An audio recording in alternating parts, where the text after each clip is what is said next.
ये शब्द यूज़ करना कि वो ईवल था। गुरुओं के प्रति भी एनसीईआरटी में कुछ किताबों में ऐसी बातें आई और सिखों ने इसका विद्रोह भी किया। एनसीईआरटी की किताबें जो बच्चों को पढ़ाई जा रही हैं उनके अंदर ऐसा प्रभाव देना मैं समझता हूँ बहुत बड़ी ज़्यादती है कौम के लिए भी। और ये ज़ख्म फिर हरे जब होते हैं उनको भरा नहीं जा सकता, उसके लिए मरहम होनी चाहिए या ऐसी बातें नहीं हो जाए कि ये किताबों में जो इस तरह के आप उल जुलूल चीज़ें सामने लाते हो ये बहुत गलत है। इसका उग्रता पैदा होती है, आम इंसान में उनके प्रति एक नफरत का माहौल बनता है। एनसीईआरटी को सोचकर ये समझकर उन लोगों से जिनके बारे में आप लिख रहे हैं उनके साथ चर्चा करने के बाद ही एनसीईआरटी में कोई बात आनी चाहिए कि पिछले 10 वर्ष से जो हमारे सामने ये बातें उठकर आ रही हैं ये क्यों उठकर आ रही हैं। हमें ये समझना चाहिए कि सिख और मुस्लिम को एलिनिएशन किया गया और उसको ऐसे ढंग से पेश किया गया ताकि नफरत का माहौल उनके प्रति बने। इसके लिए अकेली माफ़ी से नहीं, आगे से भी ध्यान रखा जाना चाहिए कि कोई भी ऐसी किताब ना छपे जिससे मुस्लिम समाज में ऐसे हालात पैदा हों।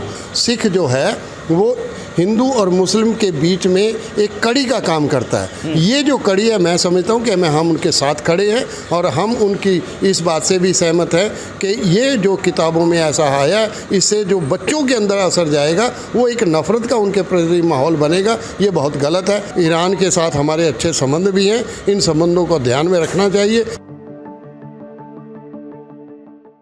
इस समय आप सोशल मीडिया पर देख रहे हैं कि आयतुल्लाह इमाम खुमैनी को लेकर जिस तरह एनसीईआरटी की किताब में एक पब्लिशर ने इमाम खुमैनी की तस्वीर छापी और इमाम खुमैनी को most evil people of the world में शामिल किया, उसको लेकर पूरा विवाद छिड़ा हुआ है।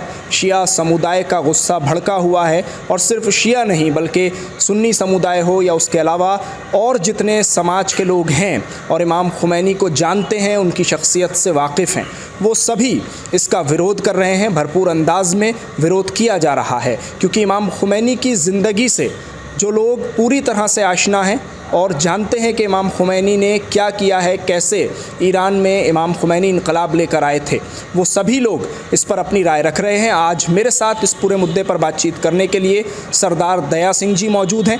जानी मानी हस्ती हैं और इस समय बहुत चर्चा में भी रहते हैं, बहुत बड़े बड़े बयान इनके ज़रिए सामने आ रहे हैं। दया सिंह जी, कैसे देखते हैं एनसीईआरटी के इस विवादित चैप्टर को जिसमें इमाम खुमैनी को एविल के नाम से जाना गया है और उनके बारे में लिखा है, आपने पढ़ा होगा, वो क्या कहेंगे इस पर? मैं ये समझता हूँ कि ये बहुत ज़्यादती है किसी कौम के प्रति और उस रेवोल्यूशनाइज के प्रति जिसने एक क्रांति ईरान में लाया हो और उसके ऊपर ऐसी बातें एनसीईआरटी में कह देनी। मुझे ये भी एहसास है कि गुरुओं के प्रति भी एनसीईआरटी में कुछ किताबों में ऐसी बातें आई और सिखों ने इसका विद्रोह भी किया और उन्होंने अपना प्रोटेस्ट भी दर्ज किया।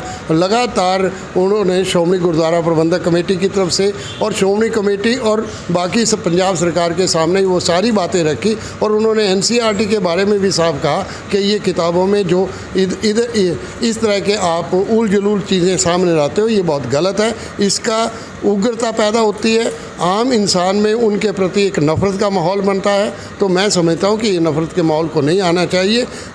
उन्होंने एक रेवोल्यूशन किया और एक ईरान के साथ हमारे अच्छे संबंध भी हैं, इन संबंधों को ध्यान में रखना चाहिए। और मैं समझता हूँ कि एनसीईआरटी को सोचकर ये समझकर उन लोगों से जिनके बारे में आप लिख रहे हैं उनके साथ चर्चा करने के बाद ही एनसीईआरटी में कोई बात आनी चाहिए। क्योंकि एनसीईआरटी में आने का मतलब ये है कि आम बच्चे के सामने जो एजुकेशन में है उसके मन में जो एक बार प्रभाव उस उम्र में बैठ जाएगा तो वो निकलेगा। और ये शब्द यूज़ करना कि वो ईवल था, मैं समझता हूँ इससे जाती और अल्लाह का नाम लेकर आप उनको किसी को ईवल के लेकर जाए, मैं समझता हूँ इससे बड़ी जाती नहीं हो सकती। मैं समझता हूँ कि एनसीईआरटी को ये समझना चाहिए और उस अपनी किताब को विड्रा करना चाहिए और उसको वापस लेना चाहिए। ये प्रोटेस्ट सिखों में भी रहा, मैं समझता हूँ ये सोच जो है ये बंद करनी चाहिए। ये समझा जाए कि पूरी सिख कम्युनिटी इस पूरे मामले में शिया कम्युनिटी के साथ खड़ी है। इमाम खुमैनी के नाम को लेकर जिस तरह से ये तौहीन की गई है, आप उसमें पूरी कम्युनिटी के साथ हैं, आप विरोध करते हैं उसका? आपको ध्यान में होगा मैं मेरे गालिब एकेडमी भी गया और वहाँ जो फ़िलिस्तीन के बारे में था उसमें सब लोग आए तो मैं भी उसमें था। फिर ईरान कल्चर उसमें भी गया तो मैंने उन लोगों से बातचीत की, विचार किया।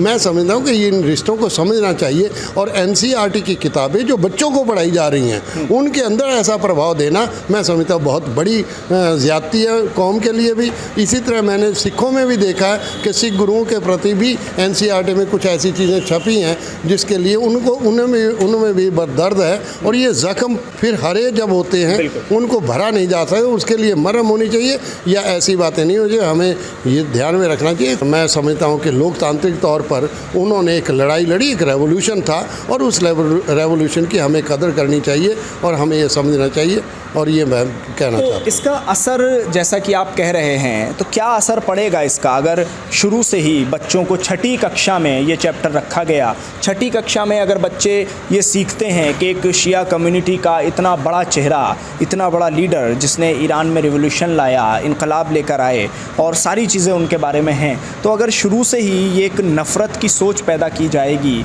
हालांकि इस पर माफ़ी मांग ली गई है NCERT की तरफ से, चैप्टर में से हटा दिया गया है उस फ़ोटो को, लेकिन फिर भी मैं ये जानना चाहता हूँ कि अगर ये चीज़ें शुरुआत में ही हो जाएंगी तो इसका मकसद क्या है? क्या जाहिर करने की कोशिश है? क्या नफ़रत का एक नया दौर शुरू हो चुका है? क्या है ये? साहिल, ये बात हमें समझ लेनी चाहिए। मैं कई बार कहता हूँ कि पिछले 10 वर्ष से जो हमारे सामने ये बातें उठकर आ रही हैं, ये क्यों उठकर आ रही हैं? हमें ये समझना चाहिए कि सिख और मुस्लिम को एलिनिएशन किया गया और उसको ऐसे ढंग से पेश किया गया ताकि नफ़रत का माहौल उनके प्रति बने, चाहे वो सिख और मुस्लिम हो। इस बात का हमें ध्यान रखना चाहिए और इसको समझना चाहिए कि हमें ऐसे काम नहीं करने चाहिए।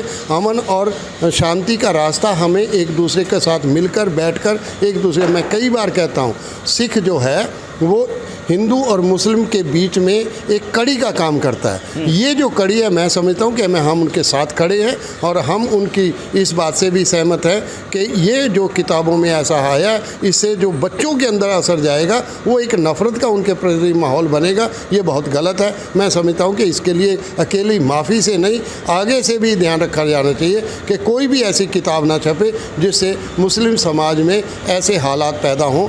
मैं समझता हूँ कि ये इस बात का ध्यान रखा जाना चाहिए। चलिए, बहुत बहुत शुक्रिया दया सिंह जी, इस पूरे मुद्दे पर INN चैनल से बातचीत करने के लिए, अपना समय देने के लिए। हमारे साथ सरदार दया सिंह इस वक्त मौजूद थे। उन्होंने साफ तौर पर कहा कि अगर कक्षा छठी के बच्चों को चैप्टर में ये सब पढ़ाया जा रहा है तो ये नफ़रत की शुरुआत ही तो है, और ये नफ़रत अगर पनपती है तो आगे जाकर कहीं ना कहीं इसका नुकसान ज़रूर देखने को मिलता है। इमाम खुमैनी के बारे में आप अभी एक सिख समुदाय के धर्मगुरु की बात सुन रहे थे।